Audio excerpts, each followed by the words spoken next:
and I think we have both now. So, Tom, you want to take over? Thank you very much, Sean. And can I welcome everyone to this evening's Fringe? I'm sure we're going to enjoy it. And so the purpose of the event tonight is really to look at whether campaigning on democracy is something that can actually win votes, clearly something that's of great interest to all political parties. And we have some very good speakers. We have Kleiner Jordan from Make Votes Matter, who is the co-founder of Make Votes Matter, which, as you will know, I suspect all of you know, pushes for proportional representation. And prior to that, Kleiner was active in sustainability issues. And one other sort of piece of trivia that you may not know is that Make Votes Matter are now sharing a bit of office space with Unlock Democracy. And I only mention that because rightly often people ask, well, what are organisations like yours, like Unlock Democracy and Make Votes Matter, doing to work together more effectively? Well, desk sharing is perhaps a good example of that. We also have Sarah Lewis speaking tonight, who many of you will know as a candidate from Vauxhall, and currently the parliamentary spokesperson for Vauxhall, and also, of course, very important for the purposes of tonight's event, a member of the executive of Liberal Democrats for Electoral Reform, and we thank Liberal Democrats for Electoral Reform for organising tonight's event. And a few words about me. Hopefully many of you know me. So I'm Tom Brake. I'm now the director of Unlock Democracy, an organisation which some of you may know better as Charter 88, which was the name of our predecessor organisation. I've been director at Unlock Democracy for nearly a year now, and prior to that was a member of Parliament, Liberal Democrat member of Parliament for the Carshot and Wellington seat for over 20 years. And I'm very pleased that the seat has now selected an outstanding candidate, Bobby Dean, who I am quite confident will be the next member of Parliament for Carshot and Wellington. And certainly I'll be doing what I can to support that. So the format for tonight is that we will each speak, I will speak, Kleiner and Sarah will speak for 6 minutes around the subjects of campaigning for democratic reform. Then there will be an opportunity from about 6:20 onwards for people to ask questions. So we're going to leave hopefully the bulk of time for questions. And at the very end, there'll be a chance for Kleiner, Sarah and me to wrap up with a couple of minutes just to tie up the event. And I see on my notes that one of the things I'm supposed to be doing at the end, I'm also going to now do at the beginning, which is to encourage you to fill in the polls. So you've got polls, and there are 3 polls, and you can take part in all of them. And the purpose of these polls is to encourage you, if you like, to receive information from the different organisations that are represented here tonight. So that's Make Votes Matter, Liberal Democrats for Electoral Reform, and Unlock Democracy. And I apologise, someone's saying my sound is not great. I don't know whether that means I need to speak louder or perhaps pronounce more clearly, but I will do my best and just hope that people can hear this clearly, this event clearly.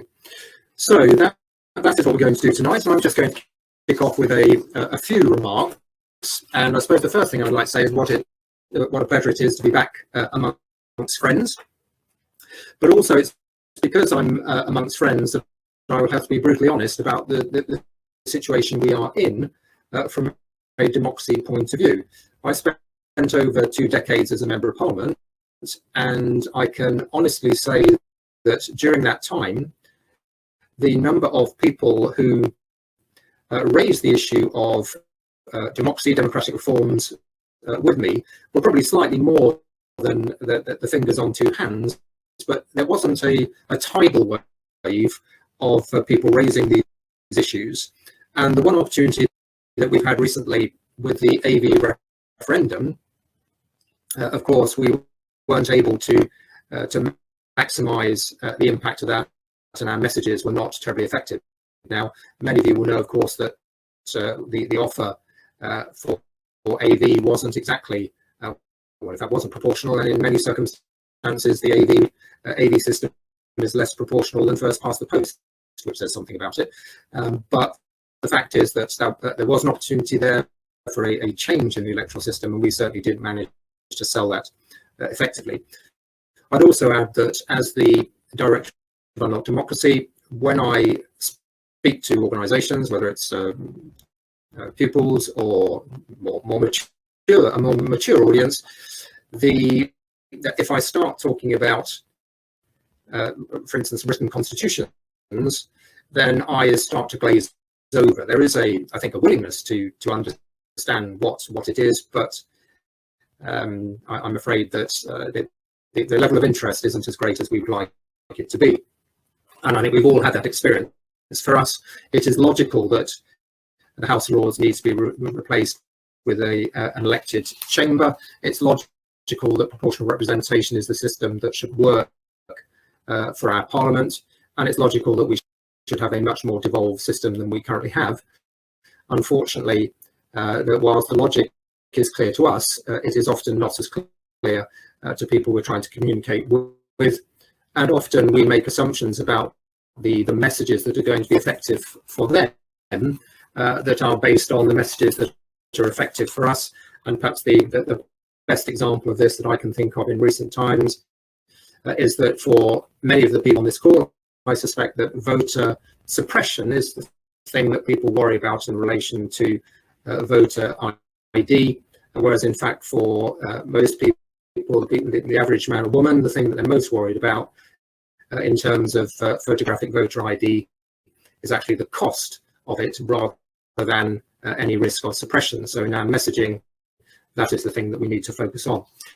Now I can see that people are really concerned about the sound, my sound being terrible. Again, I'm afraid I can't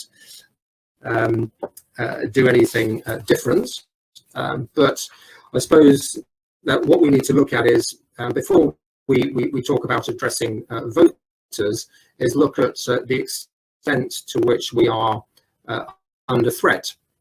And I don't want to overplay this particular card, but the measures the government have been rolling out in the last 12 months, whether it's things like the elections bill with a particular sting in the tail around the Electoral Commission, where the government are talking about, in effect, taking control of the Electoral Commission by setting its strategy and policy, or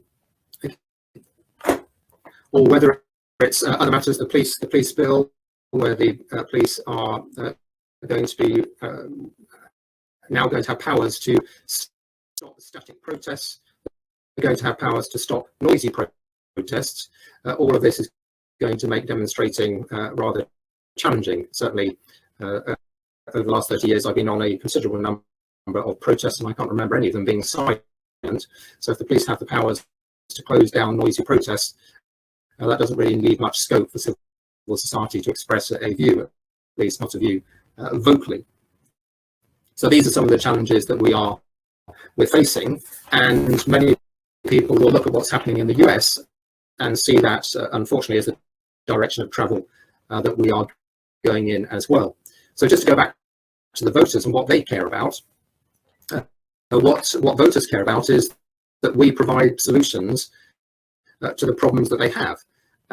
And when I was a member of Parliament, when people came to see me about a problem to do with anti-social behaviour, or when they came to see me with a problem about a housing repair, frankly, it didn't matter to them. What the process I used was to resolve it. What they wanted was an end to the anti-social behaviour, and if that meant I took action and they then had a peaceful night's sleep, that is the outcome they wanted. So how I got there didn't really matter to them. So I think that is the way we've got to address issues in the democratic arena as well. Three particular problems that spring to mind where the electorate as a whole, the voters as a whole are concerned, and the sort of solutions that we can deploy will benefit any political party. So first of all, the country is very divided. I don't think anyone would dispute that. I think there's agreement on that.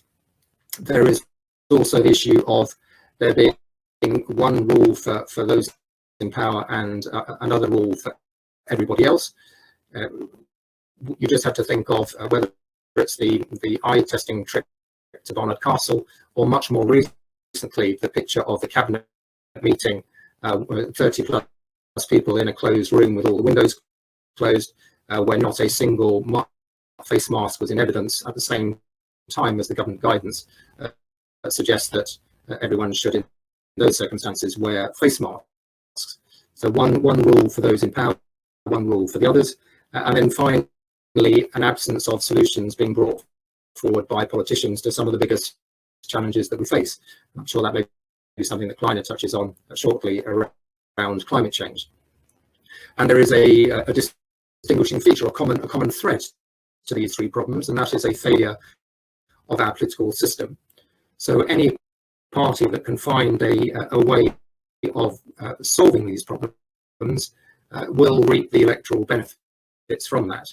And that's why I think that being able to articulate a democratic reform agenda through identifying day-to-day problems that people face and putting forward solutions that provide happiness at the end and satisfaction, but without focusing too much on what happens in between, without putting forward a written constitution as the solution, or putting forward a climate assembly as the way of securing action on climate change.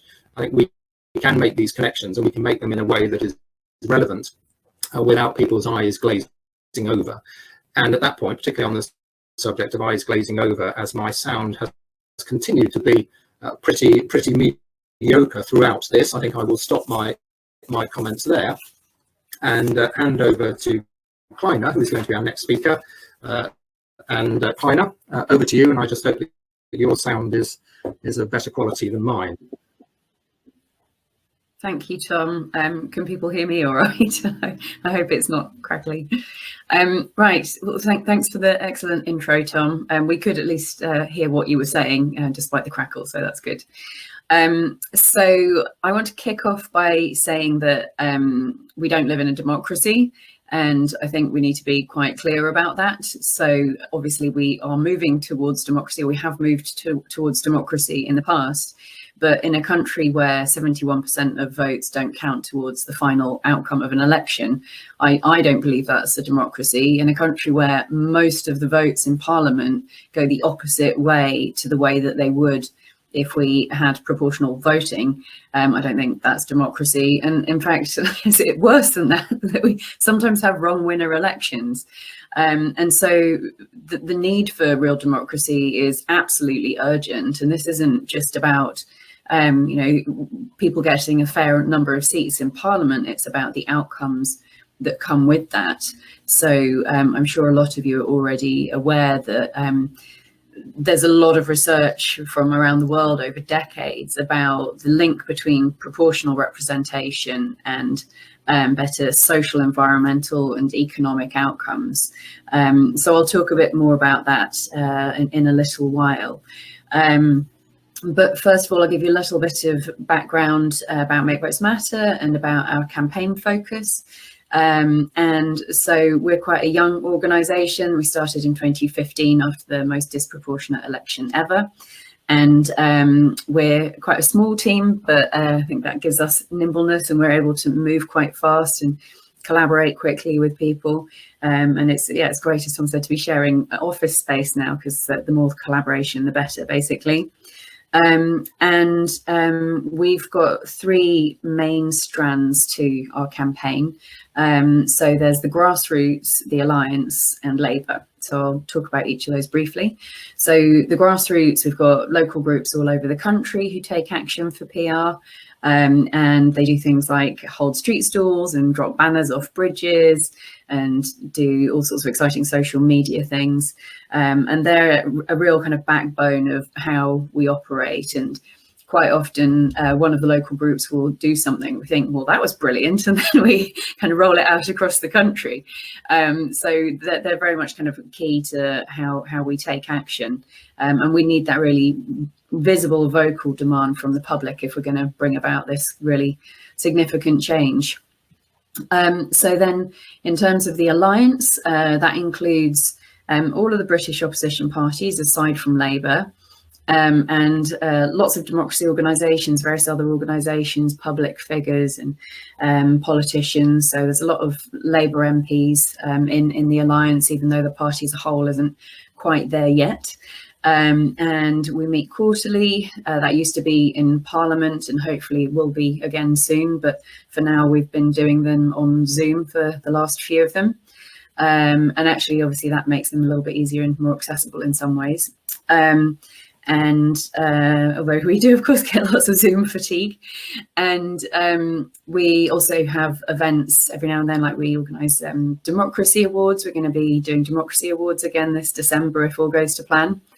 And we have kind of lots of interventions like in the media, like op-eds and things like that. And at the moment, we're producing a film with our alliance.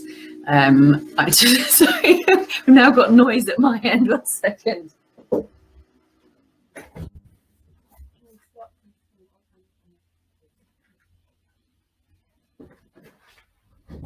Sorry to disappear like that. Literally somebody coming past with a lawnmower. So I don't want to subject everybody's ears to more interference. I'm running out of time, so I'll try and speed up a little bit.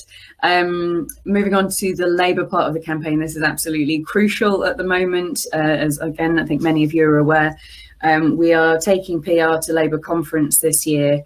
And we've got an unprecedented number of motions for proportional representation that have been put forward. And 83% of the membership say that they want policy for PR when we polled them a little while ago. And when the constituency Labour parties debate PR, over 96% of them are saying that they then go on to pass these motions. So we're very much hoping that it will get to conference floor. The Labour Party isn't entirely democratic internally, so hopefully it will make it to the floor and won't be kind of put into some kind of fudge situation with the compositing, and hopefully they won't try and put it in the Constitutional Commission that Gordon Brown is running, because my understanding is he's not too keen on PR either, so that wouldn't help. But we believe we've got a genuine chance at success, but it's a bit of a mixed bag with the unions. So the affiliates have half of the votes at conference. And so we shall see, but keep your fingers very much crossed for us. It's worth mentioning that we've been trying to make sure that there's kind of clear public pressure for PR in the run up to Labour conference, but not having kind of the big public figures like the celebrity type politicians saying things too loudly just in the run up to conference, because we do need it to be very much a Labour-led thing for Labour conference. And so what else do I need to say on this? What can we do to create public support for reform? I think, first of all, it's making the link with the outcomes, like the link between the climate crisis action and proportional representation, between having more equal society and PR, about having more peaceful society and less income inequality. So there's a lot of evidence, like on our website, if you're interested to find out more. I'm just trying to run through the last of my things as quickly as I can, so I'll skip some of the bits. Do talk to your friends and family to make the case. We've got a petition on our site, which I'll pop in the chat afterwards, for less first past the post, not more. And in fact, today in Parliament, the elections bill is an instruction to include a change for first past the post for the mayoral and PCC elections is going to be debated. So, or it might be being debated, I don't know the exact timing. So we do need a big public pushback against that. In terms of challenges, we often hear things like, oh, well, electoral reform is boring, or well, PR isn't a panacea. But I think it's our job to make it not boring and make it like relevant to people's lives. So if somebody cares about healthcare or education, like make the link with those outcomes and the voting system, which actually represents us. And nothing is a panacea aside from an actual panacea. So it's always a little bit disingenuous, I find, if people say, oh, well, PR is not panacea, or, you know, you don't say that other things are a panacea or are not a panacea. So, of course, it's not going to fix everything, but it enables us to put the other building blocks of democracy in place so that overall we can have a democratic response and people's voices are heard. And so the policies that are made are actually in the interests of most people. And so I think that basically is the quick run through. And in terms of where we need to go after the Labour conference, depending on the outcome, it's really like proper democracy is about really listening to everybody. So coming to consensus, collaborating, cooperating, having grown up politics. So I think that's the direction of travel.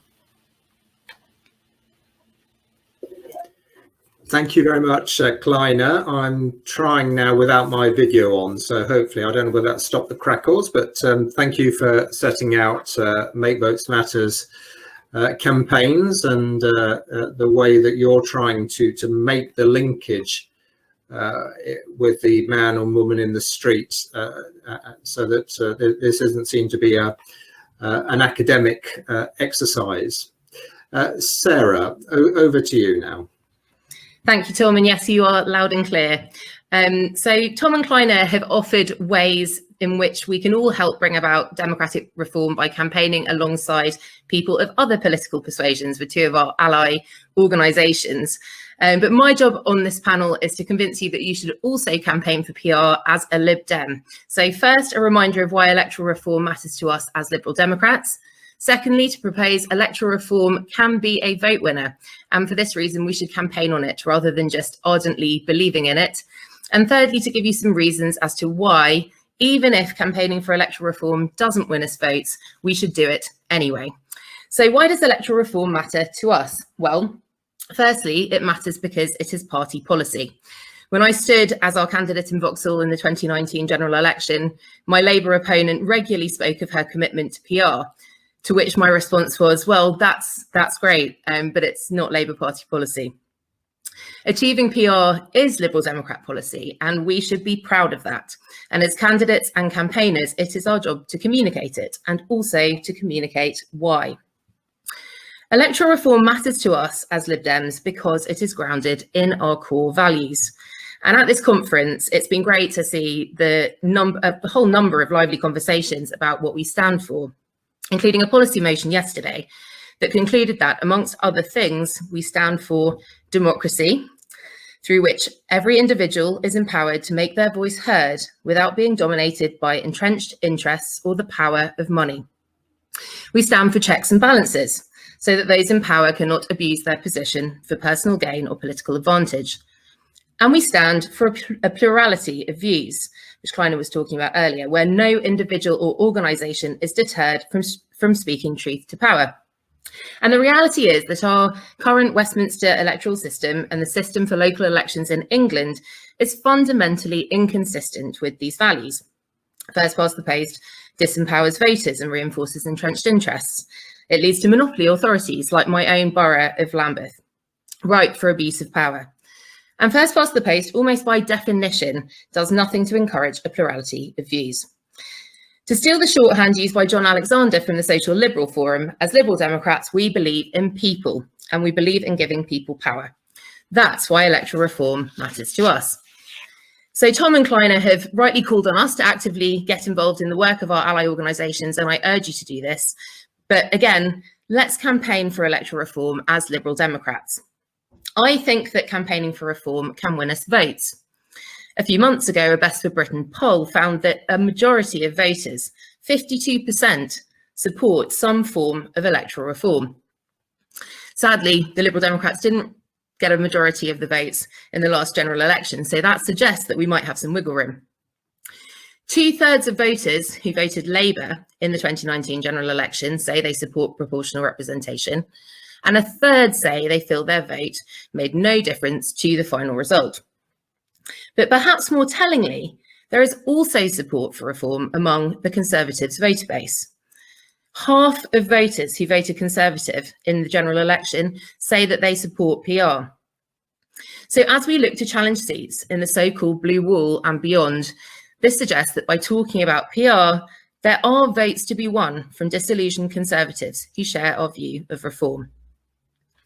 Labour isn't listening. The Tories are taking you for granted. When was the last time you saw your councillor? Tory councils in the pockets of developers. I think these are all familiar headlines in Lib Dem campaign literature. Headlines which we then tend to follow with, so vote Lib Dem. We'll listen to you. We'll work hard for you. We'll sort out your casework, show up to council meetings, pick up the rubbish, hold regular surgeries, etc., etc. All of which is true, of course. But what about vote Lib Dem? We'll listen to you, we'll work hard for you, and we'll keep fighting to change the voting system to one which gives you more power. And by the way, in the last local election in Lambeth, in the last local council election in Lambeth, Labour won 90% of the council seats with just 50% of the vote. So it's no wonder you feel so powerless. And we might even throw in a classic Lib Dem bar chart at this point in the leaflet. Even if I haven't convinced you that talking about electoral reform in your Lib Dem campaigning can win us votes, there are still 3 good reasons to talk about it. First of all, it's unlikely to lose us votes.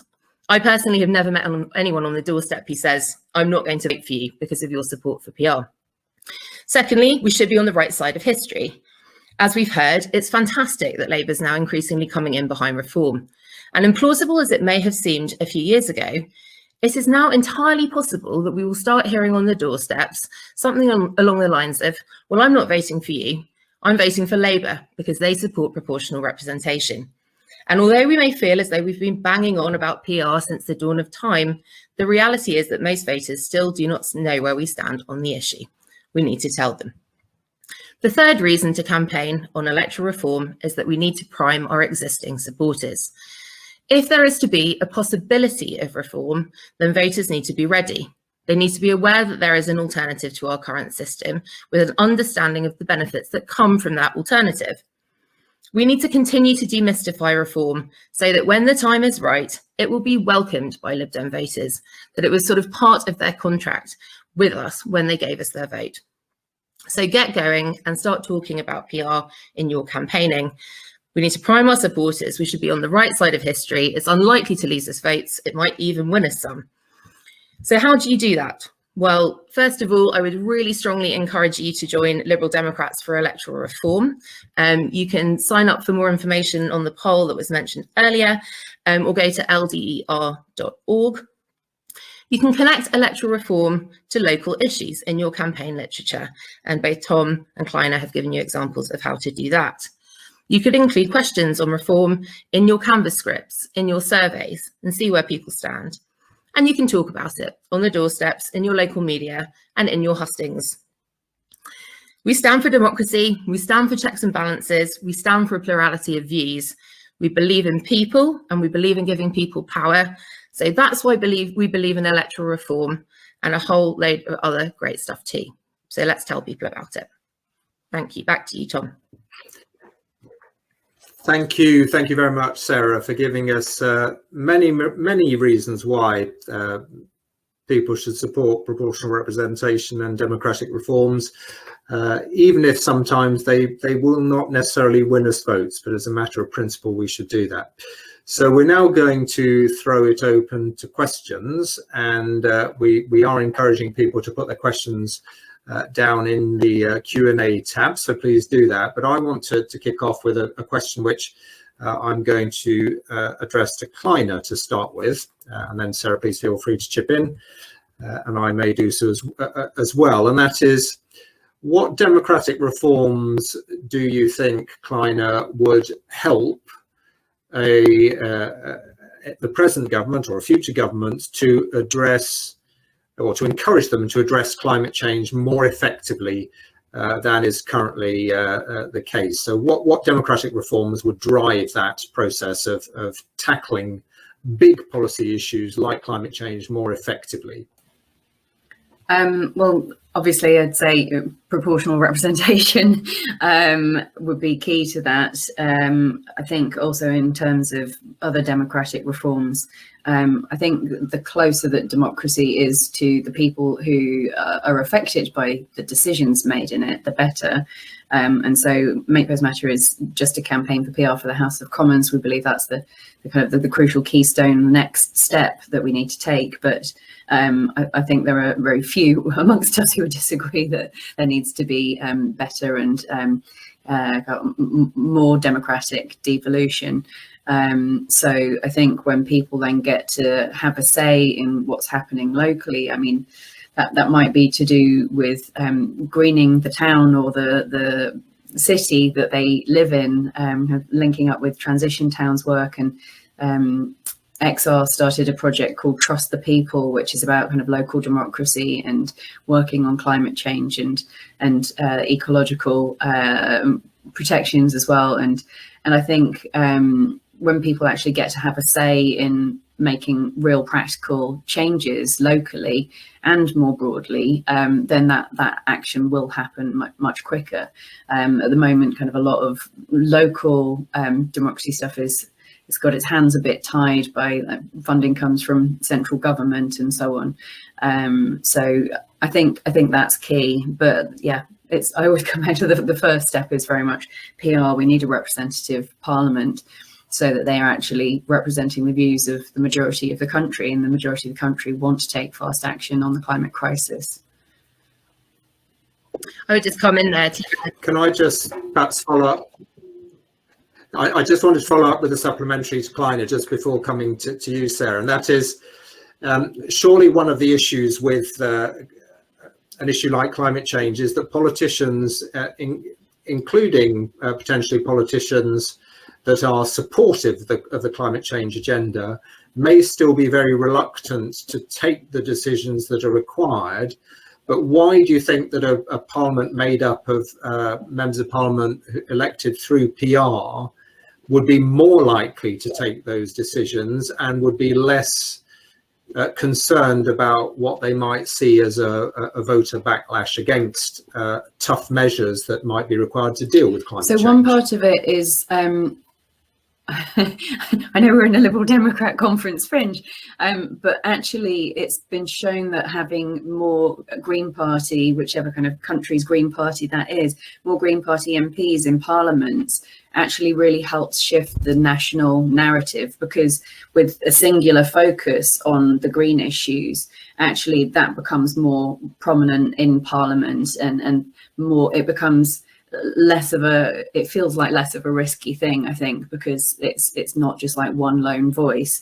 Obviously the Lib Dems and Labour for that matter, and the other small parties have better policies around the environment and climate change than the Conservative Party, and generally most of those parties are being disenfranchised by first past the post.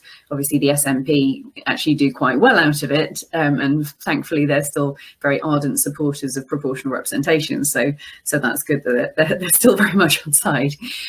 So I think that's one part of it. Another part is that it's been shown that parliaments that have PR are much better at doing the long-term decision making, and that's because you don't constantly have this seesaw going back and forth between the blue and red, or whichever colours are in the country in question.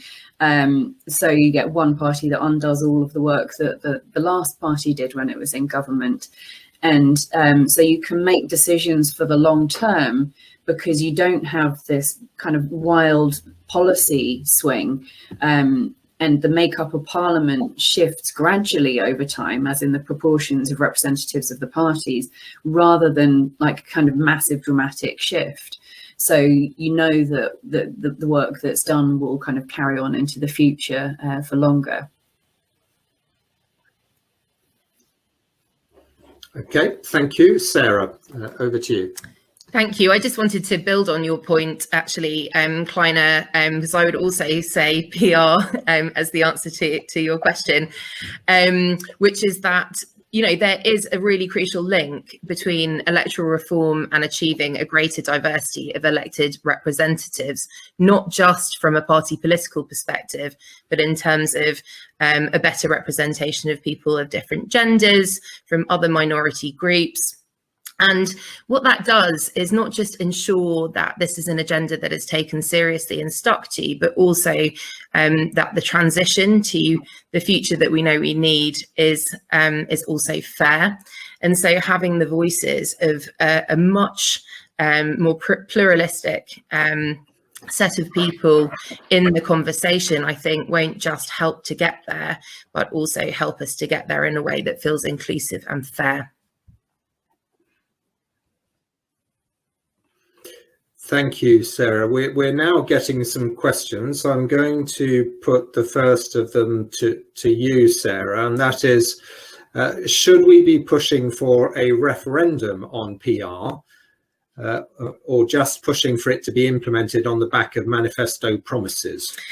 Well, we obviously have a rich history when it comes to referenda, but no, I don't think anyone thinks that going for a referendum is the right thing to do here, that it will almost certainly come about by virtue of a kind of a manifesto promise and a strong agreement, however public that may be, between a set of parties rather than one working on their own. And that's why all the work that Make Votes Matter and other ally organisations are doing to try to get the Labour Party on side is so important. So no, a referendum is not what we're gunning for.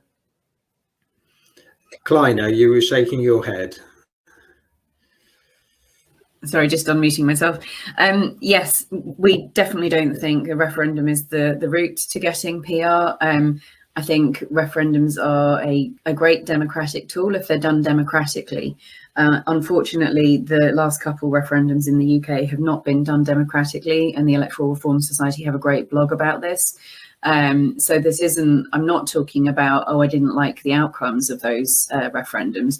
I'm saying that the way that they were done was really problematic. And part of that's to do with the influence of money in politics. And again, this is one of the things that PR would help with. And yeah, it's been very clearly shown that lobbying has much more of a negative effect in first past post or pluralitarian democracies like first past post ones than it does in PR ones. So yeah, I think that's really worth thinking about before kind of heading into any other referendum type situation. We actually actively advocate for a citizens' assembly to choose the voting system for the UK. So our Good Systems Agreement, which was signed by all the British opposition parties aside from Labour and lots of other organisations and public figures in 2019, basically sets out the principles of good voting systems like proportionality and retaining a constituency link. And that's not to say that you can't have multiple members per constituency, it just needs to be a clear geographical link. And it also says that there should be a fully informed deliberative process to choose that system. It shouldn't be MPs that get to decide the system that they're elected on. However, of course, if a decent form of PR was put forward in Parliament at a time when there was a majority of pro-PR MPs available to vote for it, then we'd actually be quite happy with something going through, even if it wasn't through the Citizens' Assembly process, and that potentially could happen later to improve it. But the crucial thing is just getting PR as soon as possible, because we're kind of working to planetary deadlines on this. If we don't have real democracy, it's going to be incredibly difficult to solve the climate crisis. And I think the UK has a significant part in the influence in the global sphere. So if we were to switch to real democracy and start taking the action that most UK citizens want to see taken, that I think would have a big influence more broadly outside the UK. That's my hope. Thank you. So thank you. The first question was from Barry Smith. The second was from Sam Cumber, and I think Kleiner, you've answered it through the Citizens Assembly, because Sam's question was, will there be a need to set up another commission like the Jenkins Commission in the late 1990s to work out the best PR voting system? And your answer to that is the Citizens Assembly. So I don't know whether you wanted to add anything before I go to Sarah. Sarah, did you want to respond? How's the best way of working out what the best PR voting system should be? Well, as a kind of Liberal Democrat principle, we have STV as our kind of system of choice running through our veins at every level. And if you want more information on STV and how it works, then you can find that at ldr.org. But the work that Kleiner and team have done in bringing everyone together around a fair systems agreement is actually really, really important. It's important to build consensus amongst different groups, but it's also really important for us to start simplifying how we talk about this issue so that voters understand what the point of it is. Because as Tom, you mentioned earlier, people don't really care how you get to the outcome that they want. They just want the outcome that they want. And so we need to just talk about things in a really simple way. It will be very rare that we, on the sort of Lib Dem doorstep, get into a conversation about the ins and outs of STV. I think the other thing is just that we have examples that we can point to in terms of how the system works. So while voters in England have not had any experience really of STV, some experiences of more proportional systems in London Assembly elections, for example, actually we can look to Scotland. Voters in England can look to Scotland. Voters in England will increasingly be able to look to Wales for examples from there about what it feels like, not just how it works, but what it feels like to have a more proportional system, and what the outcomes are that might be in their interest. So I think that those of us who are in Scotland, who are in Wales, can campaign on the back of local evidence for a change in the Westminster system. And those of us who are in England can look across the borders to show how this will make people's lives better. So sorry, Tom, I've strayed from the question, but essentially we should try and find the simplest possible consensus to make things easy for people and tell them how it will help them in their lives, and use examples of how it has made things better, you know, in our own regions or close by. Thank you, Sarah. You've, I think, to some extent answered also Richard Lowry's question, which was how are we educating our own party members regarding PR, the types, and how to approach merits and demerits. So I don't know whether you wanted to add anything specific to that question. I think it would be great to hear some of your experiences actually from Carshalton, Tom, as well, in terms of like how this played out for you there. One of the things that we've become really aware of at Liberal Democrats for Electoral Reform is that there is a lot of activity going on in this space. So local parties are using their campaigning vehicles, I suppose, to talk about proportional representation and other forms of democratic reform. But we're not always sharing resources very well across parties to say, hey, actually, I wrote this story about how there was huge overspend on the local library.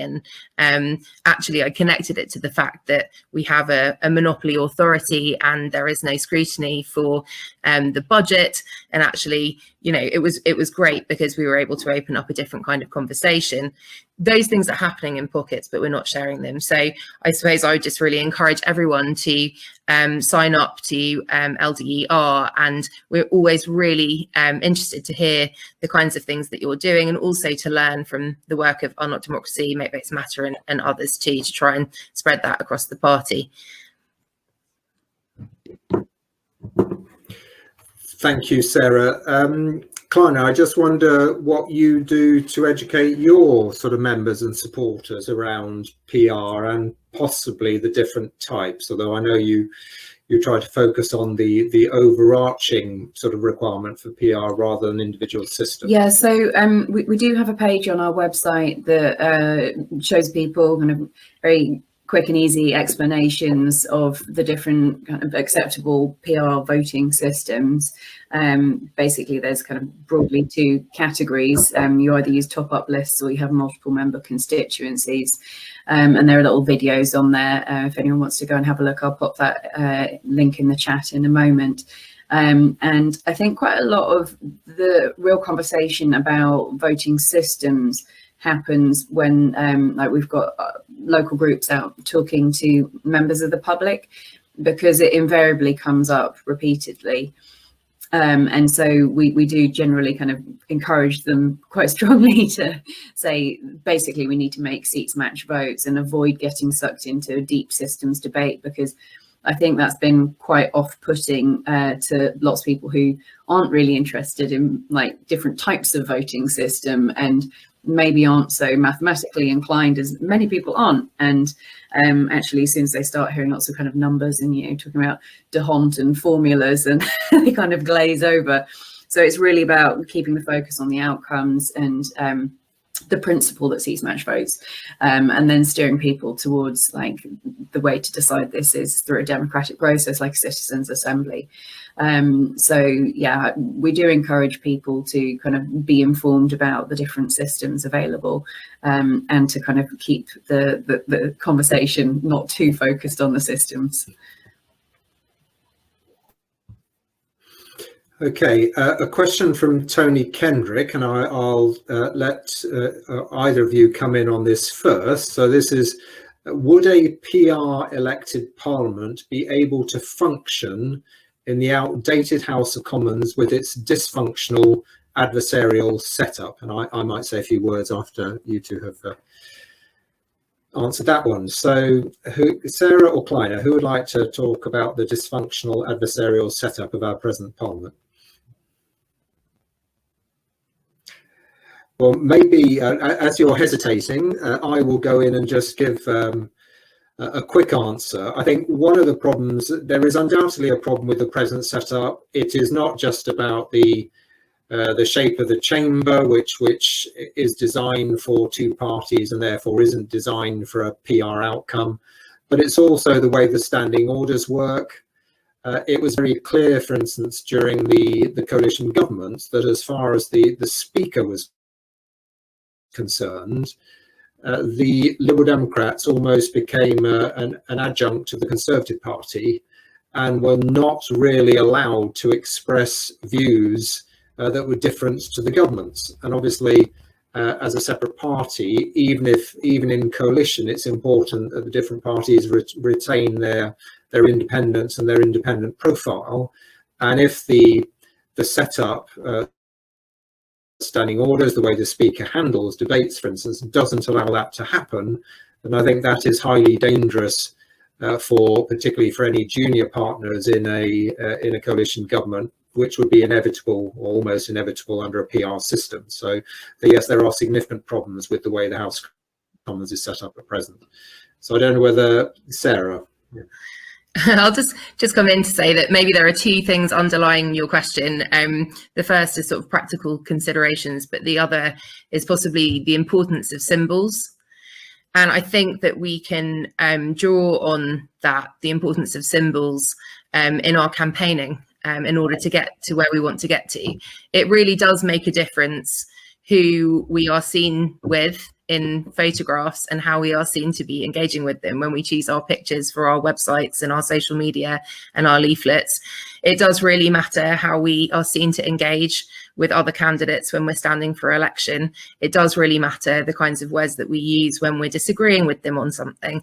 I think that we shouldn't underestimate the importance of symbols, not just what we say, as we're campaigning for reform. And no doubt we'll find a way to find some new symbols, perhaps even a new set of chambers when we win this battle. Thank you, Sarah. Thank you. So yeah, I think a PR elected parliament would be able to function better than the current parliament, even if it was in our outdated House of Commons. I personally do think House of Commons would be better turned into a museum and there being a new circular parliament, because I think that circularity actually really helps with the sense of equality and collaboration between the different parties and independents. And so obviously with the PR elected parliament, it would become possible to change some of the most ridiculously outdated elements of the House of Commons. I mean, it's a complete fire risk, and it's 2 swords lengths apart in the chamber, so it's pretty ridiculous. So yeah, I think it would be a good first step to have PR, and then we can sort out the building as well. Thank you, Kleiner. The next question is from Anne Kingdom, and that is, should we be emphasising electoral reform, i.e. making votes matter, rather than PR itself, given that some systems are more proportional than others? So I'm assuming this is referring... You, Kleiner. I'm assuming this is referring to PR as in list PR. Is that right, do you think?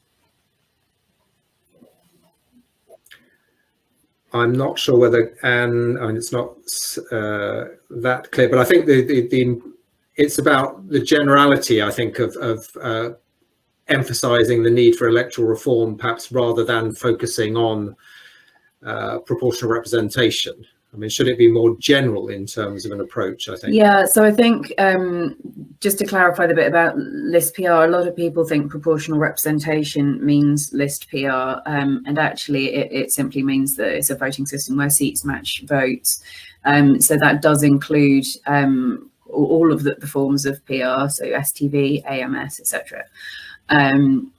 And yeah, I think if we're talking about making votes matter and focusing on the outcomes, that's definitely that works when we talk to people. That has a good impact. Okay, well, I'm sorry if I wasn't able to interpret your question correctly. Sarah, did you want to come in on that, or shall I move on to the next question? I keep moving, Tom. I'll move on to the next one. So, okay, the next question is from Marisha Ray, and her question is, do the British public have a lower level of public understanding of electoral systems than in other countries, for example, those with PR, and if that is true, why? It's probably a question for you, Kleiner, to start with, I would have thought. Do we have a lower understanding of public understanding of electoral systems? Yeah, I think actually we are specifically not educated about democracy and certainly about electoral reform in the UK, and we're also misinformed. So there are some ridiculous myths about PR, like that PR, lots of people were taught at school that PR was the reason that Hitler came to power in Germany. And in fact, Hitler would have come to power sooner in Germany had they had first past the post. So yeah, there's some pretty outrageous myths going around. And I think in other countries, political education is better. So I think Marisha is almost certainly right about this. And yeah, it is very much one of these chicken and egg things. I think if we had the better political education, then there'd be more demand for PR and we'd be more likely to get it. Sarah, did you want to add anything to that? Yeah, I would just add that a little bit like people getting used to voting Lib Dem, like getting used to PR is something that you also do by doing. And so actually the fact that we've had some real momentum at the local level in parts of this country, so that people start getting into the habit, the muscle memory of voting in a different kind of system is really positive, because then it'll be second nature to take that to a different level in the system.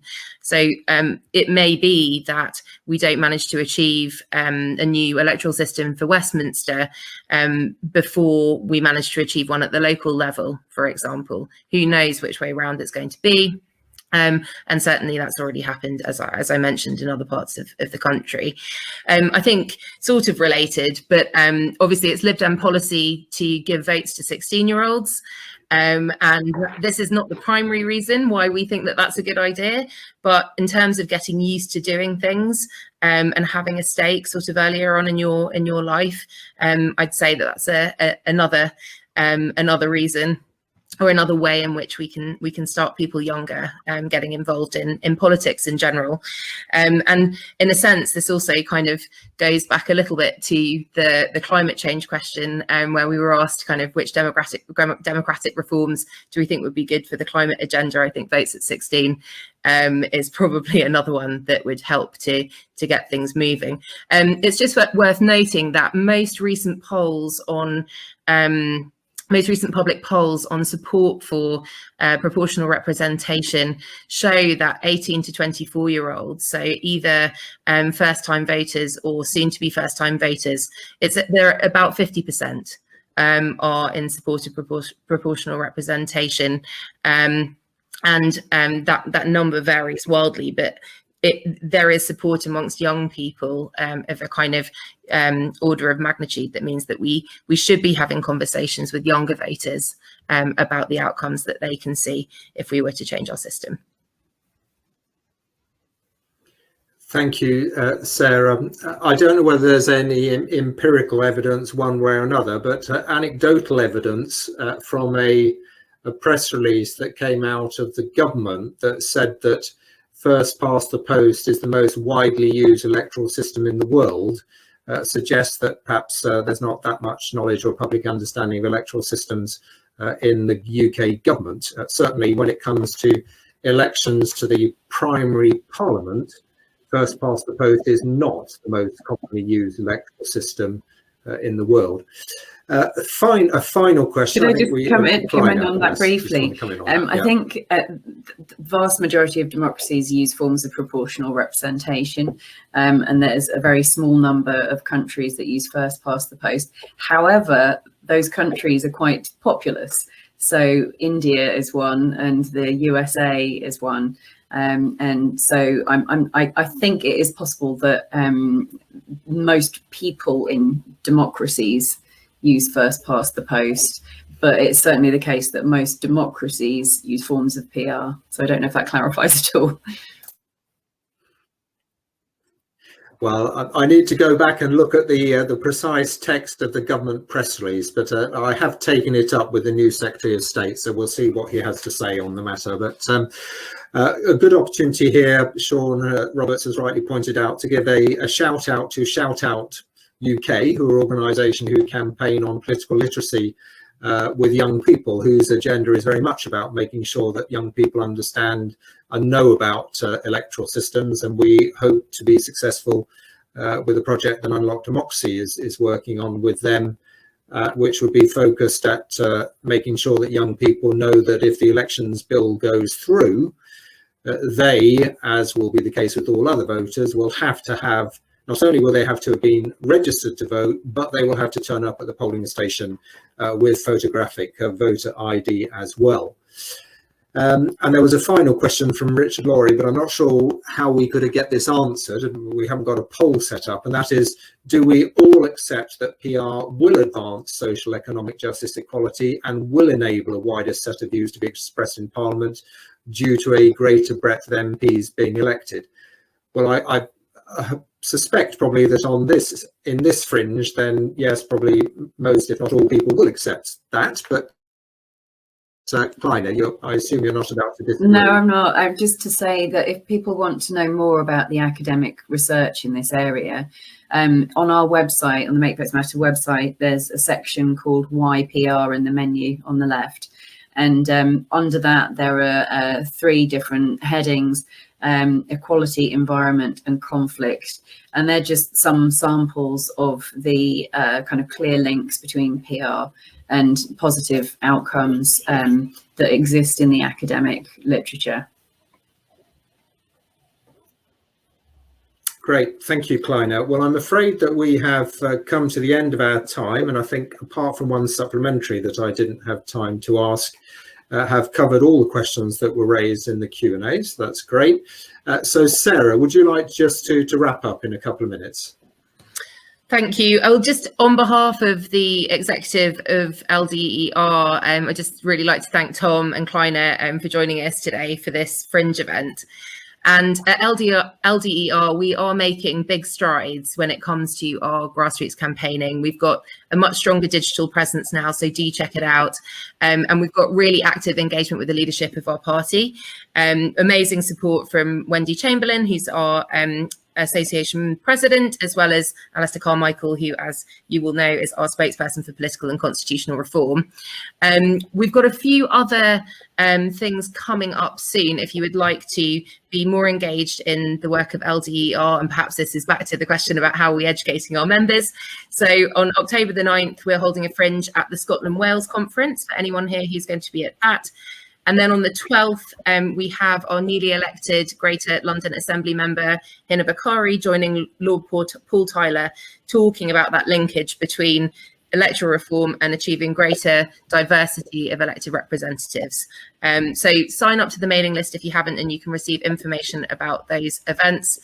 And then just thank you to everyone who's dialed in. I'm aware that this is basically the kind of conference after party, so really appreciate you being with us today, and do get going and campaign on electoral reform.